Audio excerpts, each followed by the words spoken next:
நாமக்கல் மாவட்டம் குமாரபாளையம் அருகே தொழிலாளர்களுக்குள் ஏற்பட்ட மோதலில் 2 வடமாநிலத்தவர்கள் கொல்லப்பட்டுள்ளனர்.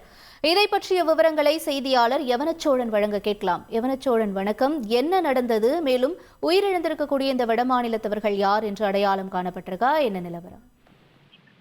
வணக்கம்.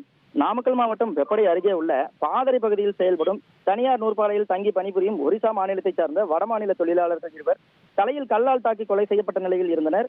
இது குறித்து வெப்படை போலீசாருக்கு தகவல் கிடைத்ததும் சம்பவ இடத்திற்கு சென்ற போலீசார் உடல்களை அரசு நாமக்கல் மருத்துவக் கல்லூரி மருத்துவமனைக்கு அனுப்பி வைக்கப்பட்டு பின்னர் அவர்கள் குறித்து விசாரணையில் இறங்கினர். இதில் வெப்படை பகுதியில் தனியார் நூற்பாலையில் பணிபுரியும் வடமாநில தொழிலாளர்கள் முன்னா துபலேஷ் ஆகியோர் உயிரிழந்தது என்பது தெரிய வந்துள்ளது.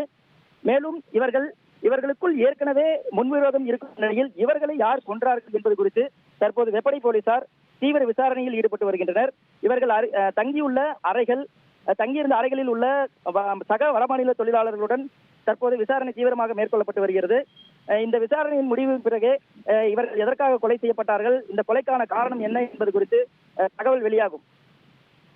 விவரங்களுக்கு நன்றி யவனச்சோழன். செய்திகளை உடனுக்குடன் தெரிந்து கொள்ள உடனே சப்ஸ்கிரைப் பண்ணுங்க.